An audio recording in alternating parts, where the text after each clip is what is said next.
Ora vivam! Bem-vindos ao Pergunta Simples, um podcast sobre comunicação. Este é o 14º episódio da série. Se gostam deste programa, subscrevam na página perguntasimples.com ou no Apple iTunes, Spotify ou em qualquer dos programas que habitualmente usem no vosso telemóvel ou computador. Hoje entramos de cabeça nas redes sociais, com histórias de vida verdadeiras, mas também com muitos boatos na rede.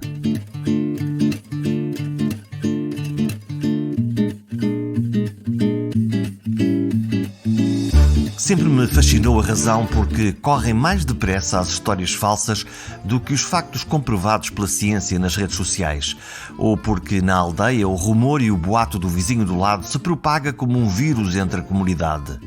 Na conversa deste episódio exploramos tudo isto com o investigador e professor de jornalismo digital Miguel Crespo. Oportunidade para saber como se batizaram as notícias falsas como fake news e ferramentas e dicas fáceis de aplicar na hora para podermos recorrer e provar que, afinal, a mentira tem uma perna curta. Mas tudo isto corre num contexto cultural complexo.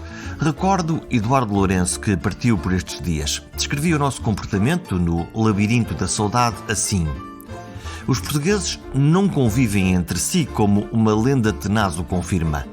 Espiam-se, controlam-se uns aos outros, não dialogam, disputam-se, e a convivência é uma osmose do mesmo ao mesmo, sem enriquecimento mútuo, que nunca um português confessará que aprendeu alguma coisa de um outro, a menos que seja o pai ou a mãe.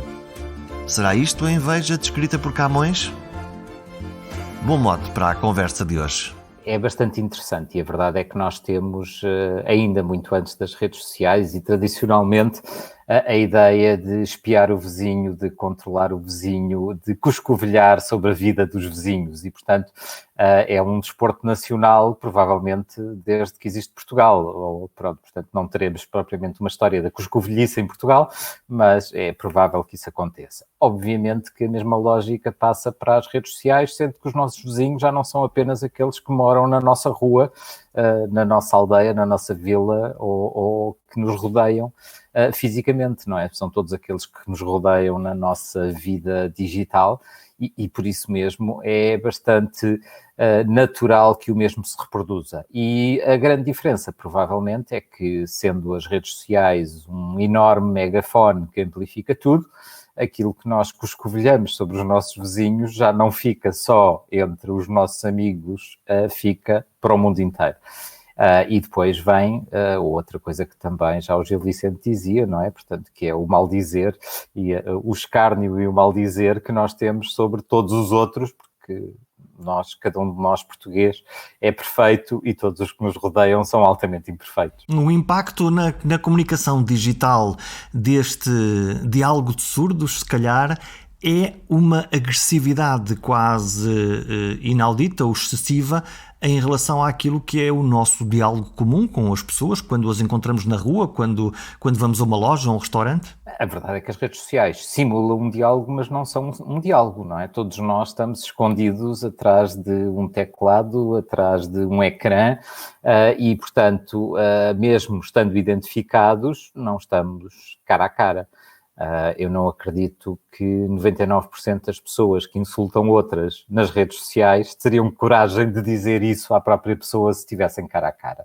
Portanto, há aqui um pseudo-anonimato, mesmo não havendo anonimato, que faz com que parece que todos os filtros sociais e todas as regras de convivência social desapareçam e nós vemos isso. Obviamente não é apenas isso, nós temos também uma questão que é quando esse tipo de comentários tem determinados objetivos, mas obviamente que nós vemos, e por exemplo temos um caso muito mediático recente e que tem a ver com a Cristina Ferreira e com o seu livro da Cristina Ferreira sobre os ódios online e a influência que isso pode ter na família dela, e que é um excelente exemplo, não por causa daquilo que aconteceu ou aquilo que está no livro, mas de como as pessoas levam para o espaço público das redes sociais aquilo que antes discutiriam em casa ou com os amigos. Portanto, no fundo, as redes sociais para os portugueses transformaram-se num enorme café só que não tem bicas, é basicamente isso. No caso, quando nós estamos a falar de redes sociais, há esses diálogos mais acirrados, mas nós fomos descobrindo pouco a pouco que subitamente as fake news, notícias que não são verdadeiras por definição, começaram a fazer o seu caminho. E a pergunta é muito simples, as fake news tomaram conta da nossa vida de mansinho, sem nós sabermos o que é que estava a acontecer? Não foi assim tão de mansinho, rapidamente percebemos o que é que estava a acontecer. É importante dizer uma coisa sobre as fake news, isto não é uma novidade, ou seja, isto que hoje chamamos fake news sempre existiu, é o boato, é a mentira, é o diz que disse, portanto não estamos a falar de novidade nenhuma, podemos, provavelmente desde que existe comunicação entre seres humanos, ainda antes de haver a escrita, portanto já se diziam boatos sobre o vizinho e portanto isso não é uma novidade. Nós podemos brincar e temos mesmo na história portuguesa alguns casos de fake news, como as concebemos hoje, muito conhecidos. É o caso de o Mistério da Estrada de Sintra, do Eça de Queiroz e do Ramalho Ortigão, que foi publicada há 150 anos, portanto, na segunda metade do século XIX, como cartas anónimas no Diário de Notícias, portanto, publicadas num jornal, como se fossem cartas verdadeiras e era pura ficção. Portanto, se tiverem curiosidade sobre fake news do século XIX, podem sempre procurar o livro, porque elas estão coligidas num livro de dois dos grandes autores portugueses do século XIX. Portanto, as fake news não são uma novidade. O que é novidade? São duas coisas. Primeiro, este poder da internet e das redes sociais ainda mais, de chegarem a todo lado, ou seja, de qualquer um de nós, eu, Jorge, ou o Donald Trump, publicarmos alguma coisa nas redes sociais e aquilo que nós dizemos chegar a qualquer lado. Esta vaga de fake news vem da campanha eleitoral para as presidenciais dos Estados Unidos de 2016 e para, digamos, a estratégia de Donald Trump de assentar na mentira e de dizer tudo aquilo que lhe apetecesse, independentemente de haver algum fundo de verdade ou não. Na maior parte dos casos, não há. Portanto, ele diz aquilo que lhe apetece, assim tem a visibilidade que tem através do Twitter, isso é reproduzido pelos meios de comunicação social e isso depois provoca as mais diversas reações. Mas ainda durante a campanha, rapidamente, os jornalistas e os especialistas, cientistas políticos, especialistas em comunicação, começaram a perceber-se que havia uma série de coisas estranhas a acontecer nas redes sociais e que tinham muito a ver com essa dinâmica de a mentira chegar muito mais longe do que a maior parte das verdades. Houve um momento importante com um jornalista da CNN, o Jim Acosta, que marca o cunho da expressão fake news, em que numa conferência Donald Trump se vira para um jornalista em específico, o Jim Acosta da CNN, com o qual já tinha tido vários desaguisados e apontando-lhe o dedo, e existe essa imagem, acusa o próprio jornalista de ser fake news. E é daí que vem esta ideia de fake news, cunhada como a conhecemos agora.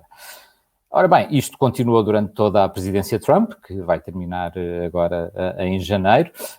Poderá, em 2024, vamos lá ver se ele será candidato de novo e o que é que acontece até lá, porque não podemos dizer que a carreira política de Donald Trump terminou, porque apesar de toda uma presidência assente na mentira, assente no insulto,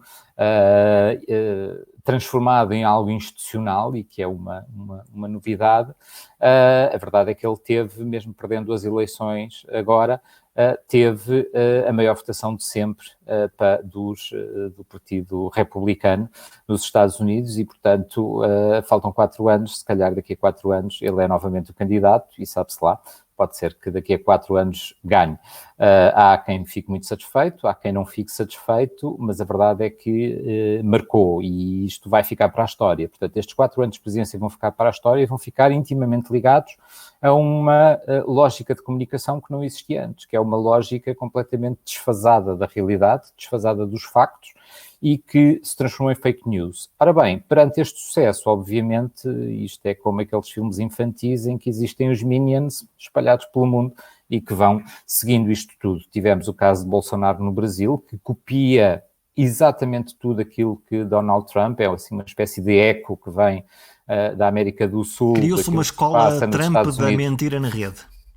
Criou-se, obviamente. Criou-se, muito aproveitada, por exemplo, na Europa, pelos partidos considerados mais populistas, normalmente mais à direita, que estão no poder em países como a Hungria, como a Roménia ou como a Polónia, ou que têm vindo a ganhar importância em países mais perto de nós, como a Itália, França, Espanha e mesmo em Portugal.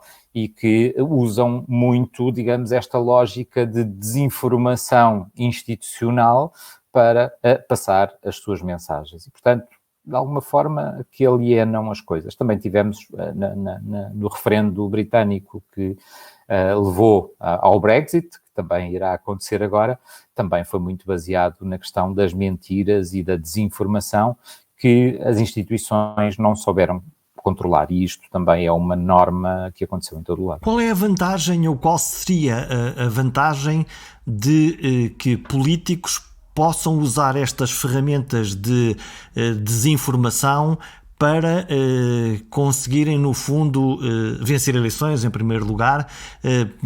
Se o debate é aberto e livre, teoricamente, uma notícia falsa em que, como nós dizemos em Portugal, a mentira tem uma perna curta, uma mentira pode ser apanhada amanhã ou passada amanhã. Porquê que um político arriscaria usar uma informação falsa e difundir essa informação falsa podendo ser apanhado? Porque, pelos vistos, os seus potenciais eleitores não querem saber se é verdade ou se é mentira.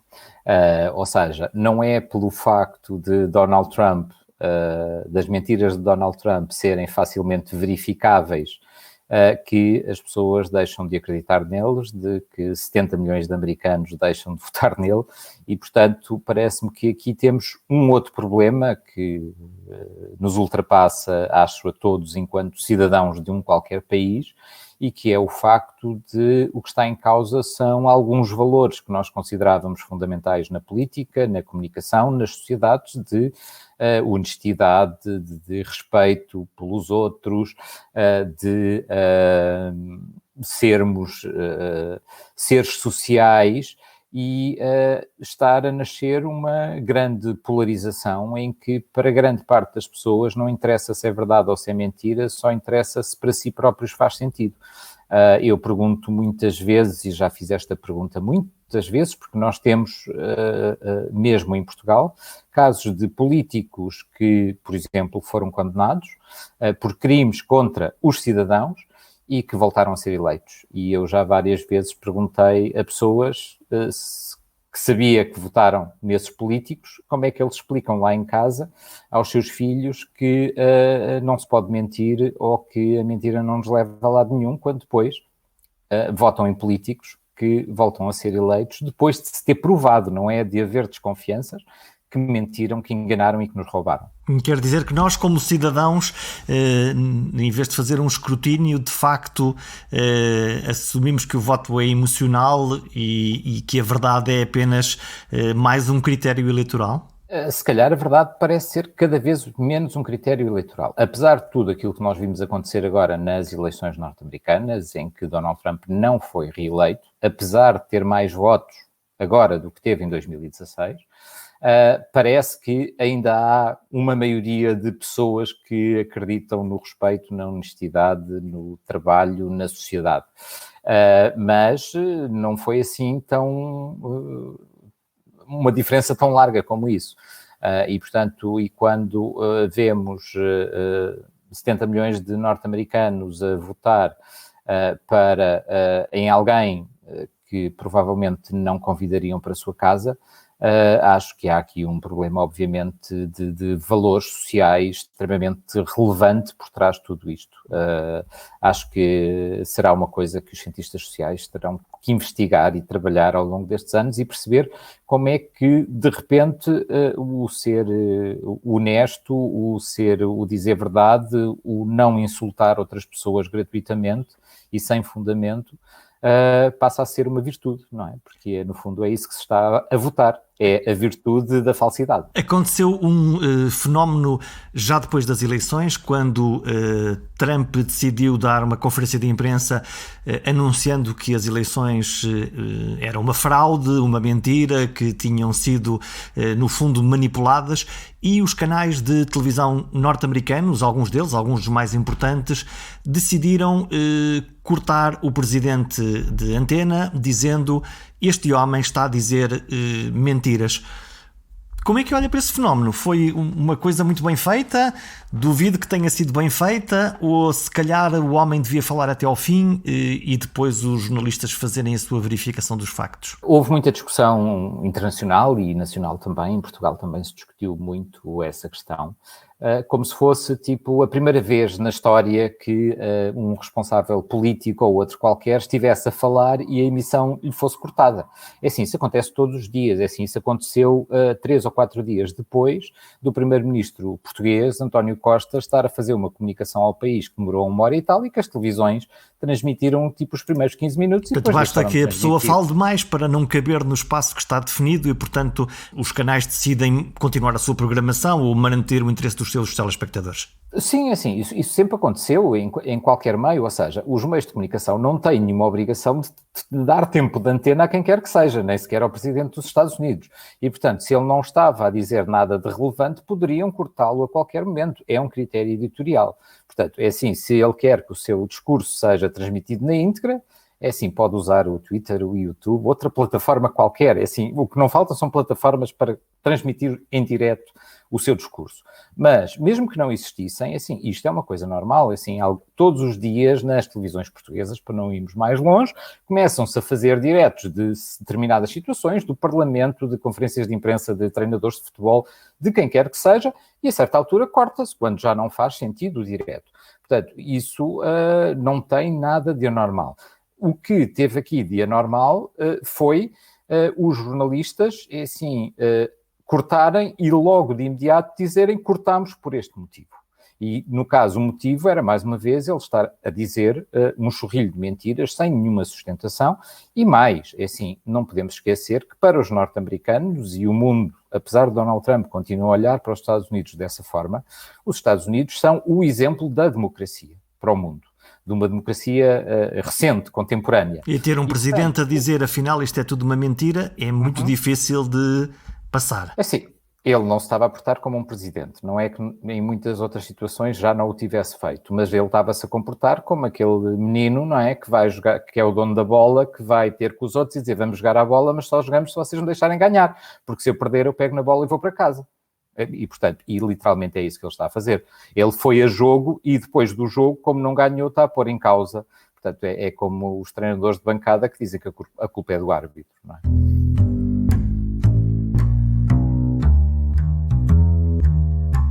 A fronteira entre a verdade e a mentira, e um terreno muito fértil para as mentiras passarem por verdades absolutas, ao mesmo tempo que a verdade é questionada de forma agressiva. No palco das redes sociais, grupos mais ou menos organizados exploram este limbo. Assumem-se qualquer coisa pela verdade.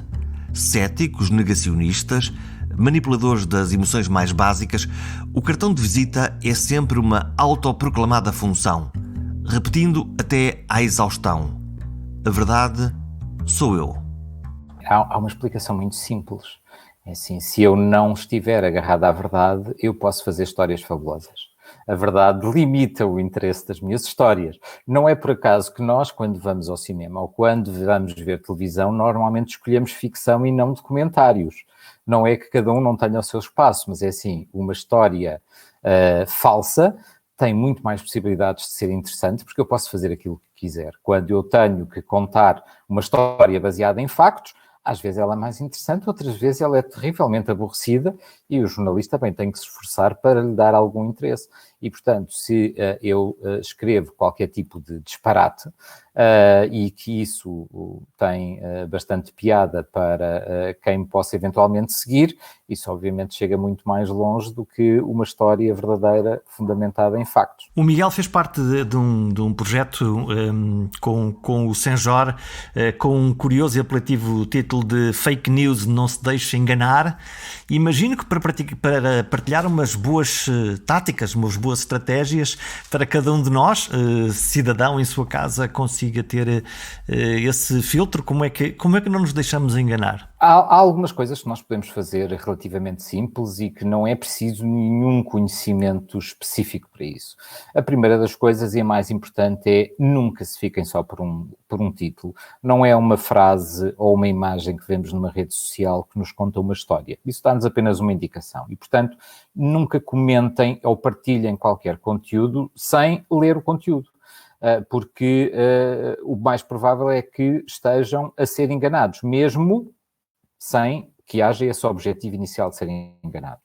A segunda questão é olhar para 2 ou 3 elementos importantes. Primeiro é qual é a fonte dessa informação. Se é uma fonte que já conhecem e consideram credível ou não, e isto pode variar de pessoa para pessoa, não há apenas fontes credíveis e fontes não credíveis, mas é importante ter noção de onde é que vem essa informação. Se for de um site, um espaço, uma conta que não conhecemos de lado nenhum, se calhar é assim, convém entrar nesse site, nessa conta e tentar perceber se é verdadeiro ou não. Outra fonte muito comum de fake news e que é muito fácil de verificar são conteúdos publicados fora de contexto. E normalmente o contexto temporal é o mais importante, ou seja, por exemplo, vamos imaginar, e isto é um dos mecanismos muito utilizados para fake news, nomeadamente em Portugal, é pegar em manchetes e títulos de jornais ou print screens de televisões de coisas que eram notícia há 5 anos, 10 anos, e que são postas como se fossem novas e que, tendo em conta o contexto atual, terem leituras ou significados. Por exemplo, um exemplo muito simples são coisas relacionadas com decisões governamentais, em que se eu pegar numa decisão governamental de 2012 e fizer uma publicação agora, portanto, de um governo que era de maioria PSD, CDS, portanto, ia publicar agora, e se for algo que seja, por exemplo, negativo, seria negativo para esse governo naquela altura, se eu a publicar agora como uma medida do governo, será prejudicial para o outro. Portanto, e passa a ser uma fake news, portanto, era uma notícia que foi verdade num determinado momento e neste momento já é. Mas, basicamente, se nós tivermos atenção a estas coisas, é muito rápido. Outra coisa que é fácil fazer existe o Dr. Google, que tem muitas vantagens e desvantagens. Neste caso é uma vantagem. Eu vejo uma informação sobre a qual tenho dúvidas, escrevo exatamente a mesma coisa no Google, olho para os primeiros resultados que me aparecem e logo percebo se aquilo está em vários meios credíveis. Provavelmente é verdade. Se só está naquele que me apareceu à frente, provavelmente é falso. Nós estamos num período fértil para notícias falsas, também para as verdadeiras, todos muito preocupados com a nossa saúde, com o coronavírus. E isso fez florescer em Portugal, pela primeira vez, de uma forma tão pública e notória, grupos pela verdade. Os jornalistas pela verdade, primeiro quadro de jornalistas, pelo menos auto-intitulados jornalistas, por outro lado, médicos pela verdade. E as suas verdades são verdades que se podem encontrar no campo das fake news, de uma mistura de conteúdos entre coisas verdadeiras e falsas, entre posições políticas e não políticas. Onde é que os enquadramos? Há uma caixinha para eles ou não? Há, por definição, uma caixinha. Sempre que alguém nos tenta vender a verdade, parece que isso quer dizer que eles só estão a vender mentira. É um bocadinho, mais uma vez, já falámos aqui de várias expressões tradicionais portuguesas, a venda da banha da cobra é uma delas, não é? Portanto, o medicamento que cura tudo, desde as unhas encravadas até ao cancro, e aqui é um bocadinho a mesma coisa. Portanto, quando alguém vem a dizer nós é que somos os detentores da verdade, aquilo que nós temos assistido é que não há lá verdade nenhuma, ou se há muito pouca, ou se há dessa muito pouca, ela é parcial e manipulada. Mais uma vez com milhares de seguidores nas redes sociais. Parece que há quem queira desesperadamente que lhes digam as verdades, em vez de lhes darem os factos e cada um de nós chegar às suas verdades. Eu confesso que cada vez mais uso menos a palavra verdade, porque verdade tende a ser algo muito subjetivo e algo muito pessoal. O que é importante são os factos que nos permitem chegar a uma qualquer verdade. Isso vem da atividade jornalística, por exemplo, não é? Portanto, uma boa notícia é aquela que tem os factos e permite a quem a lê, a quem a ouve ou quem a vê, tirar as suas próprias conclusões e, portanto, chegar à sua verdade. Aquilo que nós vemos com os médicos pelas verdades e pelos auto-intitulados jornalistas pela verdade, onde, ao que parece, não há quase jornalistas, porque, segundo a lei portuguesa, não é jornalista quem quer, portanto, existem regras a cumprir, até, e, portanto, um enquadramento legal, ético, deontológico e por aí fora, portanto, não basta dizer, tal como uma pessoa não pode dizer que é médica sem o ser e sem passar e estar enquadrado, para ser jornalista também é a mesma coisa. Mas estes grupos pela verdade, para já isto é um movimento, estes movimentos pela verdade, chamemos-lhe assim, são uma importação, portanto, surgiram noutros países, por exemplo, no caso dos médicos pela verdade, o movimento em Portugal surgiu na sequência do movimento espanhol e tem ligações com o mesmo movimento em Espanha, se podemos chamar o mesmo movimento, mas aquilo que acontece é a ideia muito justa, democrática e que faz todo o sentido de que os cidadãos se organizem quando consideram que algo não está a ser gerido como deve ser, e que pode ser o caso desta pandemia, todos nós, individualmente ou em grupo, temos direito de questionar, por um lado, aquilo que a ciência nos traz, e a ciência é feita para ser questionada, como para questionar as decisões políticas que são tomadas e o momento em que são tomadas. Se calhar não temos o direito, e isto é uma visão muito pessoal, de questionar aquilo que é inquestionável e de utilizar a mentira ou de tentar manipular outros, dizendo que nós é que temos a verdade e todos os outros estão errados, porque é isso que está implícito, não é? Portanto, quando dizemos que esta é a verdade, quer dizer que tudo o resto é mentira.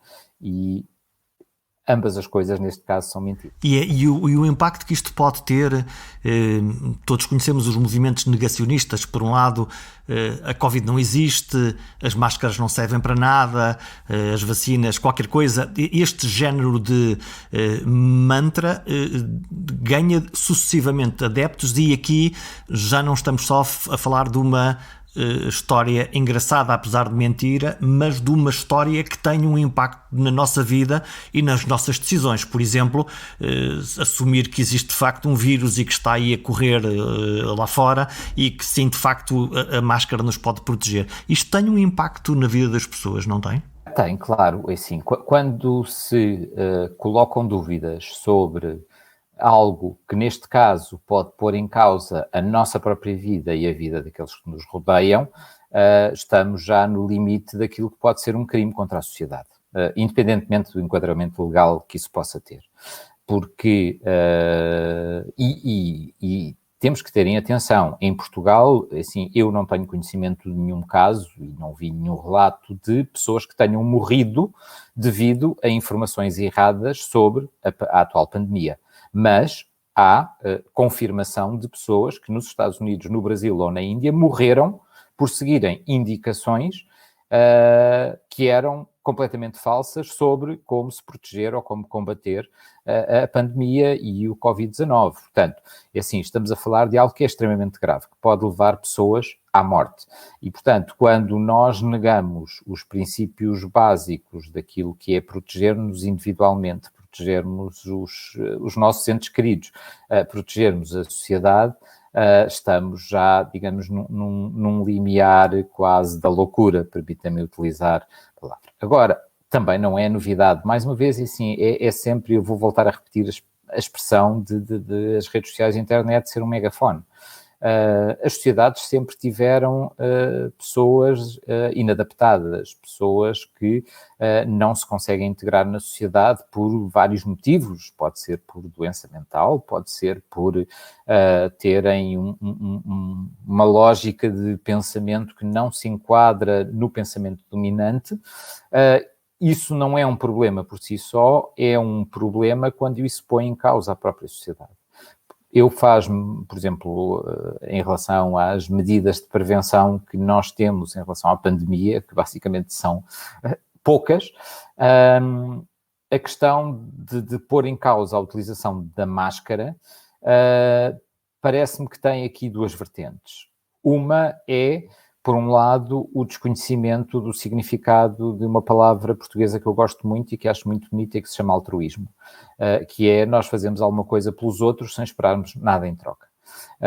E, portanto, eu tenho por regra de, sempre que saio do meu espaço restrito, estar de máscara. É assim, não custa absolutamente nada, não tem nenhuma consequência para a saúde, está mais do que provado que isso não acontece, porque senão todos os médicos do mundo, todos os profissionais de saúde do mundo seriam loucos por passarem dias, horas, às vezes dias seguidos, por exemplo, quem está nos serviços de urgência que faz 24, 48 horas seguidas de trabalho e de estar sempre de máscara. Portanto, os médicos seriam todos loucos se estivessem a utilizar uma coisa que seria prejudicial para a sua saúde. Portanto, não há nenhuma contraindicação para as máscaras, exceto para crianças pequenas, porque há outro tipo de situações em que as crianças pequenas não conseguem lidar, não é? E que nós sabemos, e portanto não há contraindicação nenhuma. A verdade é que há um negacionismo, mas depois também há uma questão de comunicação política que é aqui importante no caso português e em todos os outros Estados democráticos. Nos Estados que não são democráticos as coisas são mais simples porque alguém diz que são mais binárias. Assim. Ou cumprem ou não cumprem e, portanto... E aqui há que convencer os cidadãos sanções. Que usar uma máscara ou fazer uma outra coisa qualquer é uma coisa importante para si e também para os outros. Mas falta passar essa mensagem. E depois falta algo que é importante do ponto de vista político num país que, apesar de já terem passado quase 50 anos, não se esqueceu que viveu uma longa ditadura, que é, em Portugal, politicamente, é muito preocupante ou quando alguma entidade pública nos tenta impor qualquer tipo de obrigação. E isso há logo uma reação de quase é quase visceral de o que é que vai acontecer aqui? É para o meu bem ou será que é uma coisa que me estão a impor? Uma coisa que não faria mal a ninguém, como passa a ser obrigatória a utilização de máscara por todos os adultos em todas as situações, teria um impacto político negativo terrível. Provavelmente haveria mais pessoas a recusar usar a máscara por um statement político do que a usá-la. E, portanto, tivemos o exemplo do Primeiro-Ministro quando decidiu passar da aplicação Covid como um ato voluntário para a possibilidade de criar uma lei que nos obrigasse a todos a usar essa aplicação, e a reação foi uma reação pública e notória de vários setores e de várias pessoas, vimos-lo em todo lado. Claro, obviamente, mas é assim, portanto, essa tentativa, digamos, de obrigatoriedade do que quer que seja, em Portugal funciona muito mal. E, portanto, politicamente tem que se fazer sugestões. Só que as sugestões também podem ser feitas de diversas maneiras e, apesar de eu não apontar pessoalmente grandes falhas de base àquilo que tem vindo a ser a comunicação, obviamente que houve falhas e haverá sempre, nada é perfeito e a comunicação é das coisas mais imperfeitas que existem, mas houve uma grande falha, e uma grande falha e que continua é a questão da utilização da máscara e da desmistificação de todos os potenciais malefícios.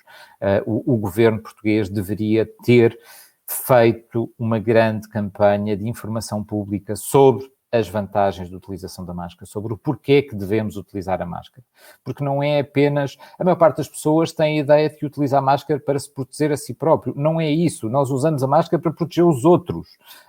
As máscaras não nos protegem tanto como isso, mas podem proteger os outros se nós estivermos infectados. E isso devia ser uma campanha para poder apontar para que as pessoas pudessem autoconvencer-se e, no fundo, usar como deve ser a máscara para proteger os outros. Nós estamos muito próximo, parece que este ano passou a correr com tudo isto, estamos muito próximos do início da campanha eleitoral para as presidenciais.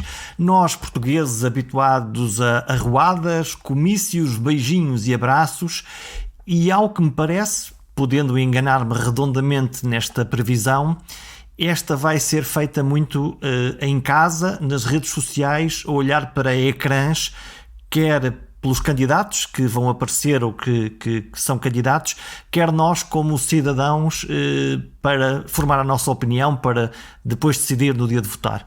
Isto vai ser uma campanha muito estranha. Isso não temos dúvida, vai ser uma campanha muito estranha e já estamos a viver uma fase muito estranha, porque vêm aí umas eleições e o vencedor antecipado das eleições nem sequer é candidato ainda.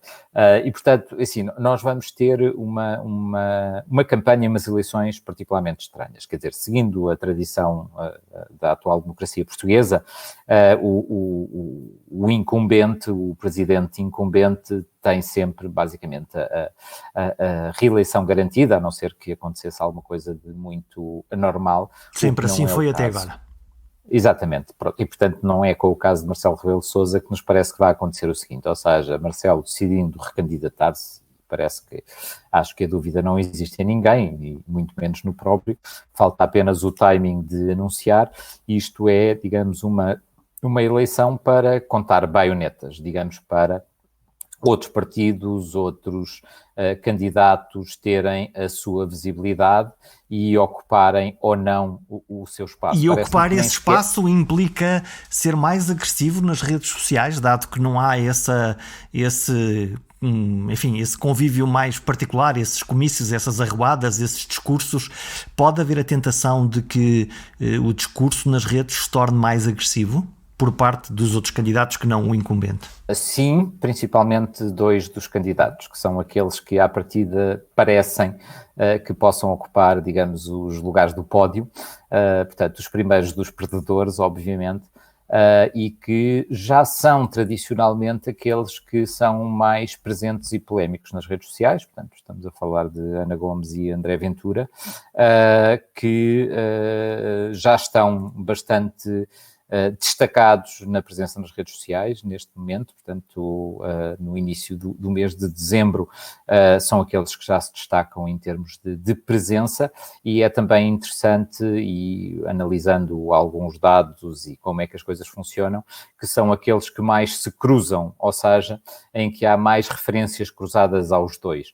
Que referências são estas? São os apoiantes de uns a dizer mal do outro.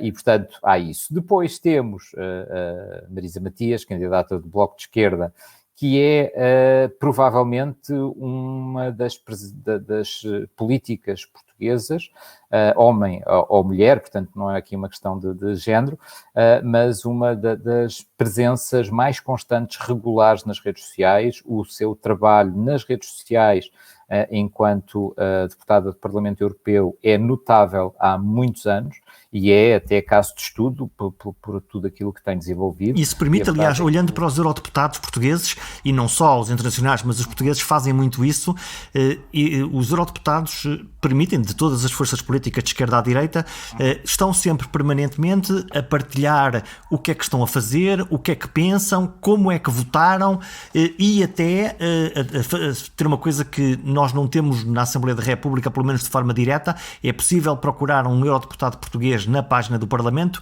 e ter o e-mail dele e poder escrever-lhe diretamente, o que é um fenómeno interessante e de democracia direta com os deputados europeus dos vários países. Isso é, digamos, um recurso de utilizar bem, algo que para o Parlamento Europeu é ainda mais óbvio do que se estivermos a falar do Parlamento Português, que é o facto de não haver proximidade física. Os deputados portugueses ao Parlamento Europeu estão longe de Portugal. Como é que eles conseguem manter perto dos portugueses? Através dos meios digitais, através das redes sociais, através das suas campanhas digitais. Mas alguns trabalham isso melhor do que outros. E, portanto, aquilo que nós, neste momento, temos noção é que as grandes duas forças em termos de redes sociais, do ponto de vista de comunicação dos potenciais candidatos presidenciais, ainda não há candidatos oficiais, só os conheceremos perto do Natal, ou a seguir ao Natal, porque a entrega de assinaturas é mesmo na véspera de Natal. Portanto, aquilo que nós vemos digamos, são os movimentos pró Ana Gomes e pró André Ventura, portanto, com grande força, a tocarem-se muitas vezes já em lógica de confronto, não dos próprios, mas dos seus apoiantes também, os próprios também, mas os seus apoiantes também. Depois temos o Bloco de Esquerda com uma presença relativamente afastada deste centro, mas também bastante elevada, e como o PS não tem candidato oficial, como o PSD não tem candidato oficial, depois temos os outros candidatos ligados a partidos, porque entretanto há muitos outros pré-candidatos, com uma forma muito mais discreta e não esperamos que encontre muito. O que nós temos de importante aqui e de relevante é que o incumbente é provavelmente o presidente mais difícil de atacar da democracia portuguesa recente. Por muito que se possa criticar, a legião de fãs é muito maior do que a legião de haters, para usar o termo que se costuma utilizar quando estamos aqui a falar. E, portanto, os ataques a Marcelo Rebelo de Sousa serão difíceis de fazer e, portanto, temos aqui uma polarização que não é entre o incumbente e que provavelmente vai ganhar as eleições, segundo tudo indica, mas entre os dois seguintes, e esses sim gerarão imensos ataques. Mas só para completar, assim, vamos ver, obviamente, uma campanha, provavelmente a campanha mais digital de sempre em Portugal, porque Marcelo Rebelo de Sousa não pode andar a tirar selfies com toda a gente, pronto, não vai poder andar a dar abraços e beijinhos a toda a gente, pronto, e os outros também. Provavelmente não. Não sei, nós temos visto o André Ventura de forma mais ou menos subreptícia a organizar jantares e outras festas sem grande impacto mediático, mas onde, pelos vistos, as regras de prevenção da Covid são raramente, ou pelo menos muito pouco seguidas.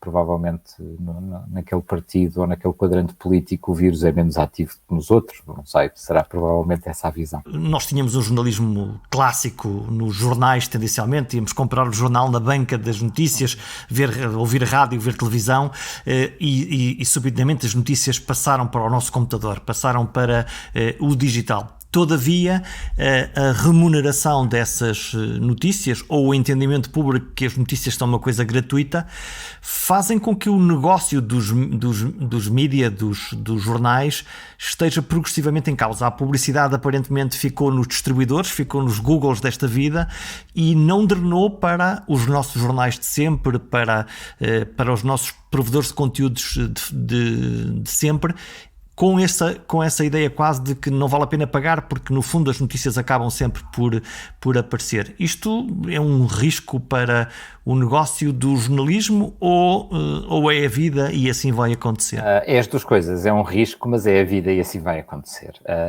Algo que todos os especialistas, e eu nos últimos anos tenho dedicado também bastante a estudar os modelos de negócio dos média, mas há 2 ou 3 consensos. O primeiro consenso é a publicidade já não é modelo de negócio para nenhum média, portanto, para jornais impressos, online, rádios ou televisões. Portanto, aquilo que nós temos é o fim de uma era.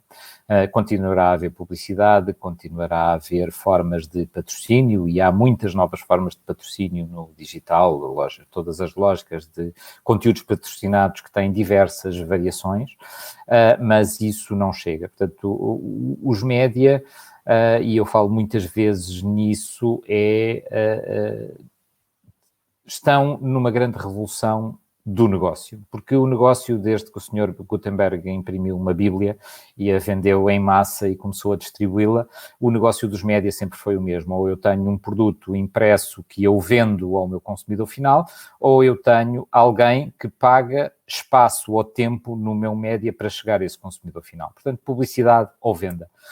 E todos os média, o modelo de negócio era este, até ao final do século XX. No século XXI, este modelo de negócio não serve para ninguém.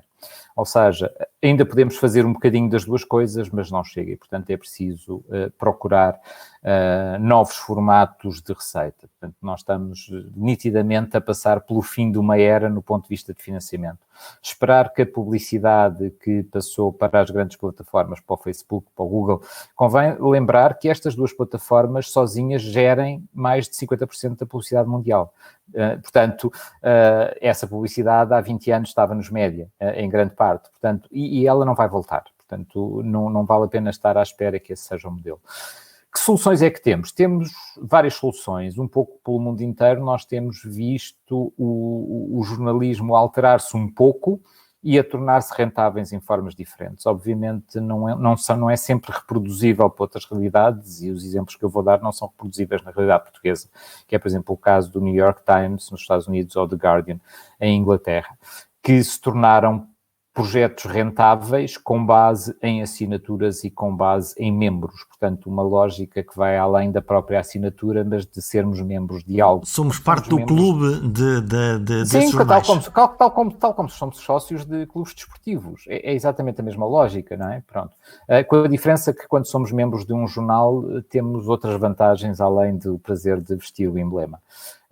Mas isso aconteceu também porque eles alteraram as suas prioridades do ponto de vista de jornalismo e alteraram ignorando aquilo que continua a ser a tónica dominante, que é de lógica de breaking news, de notícias de última hora e de fornecer muito conteúdo.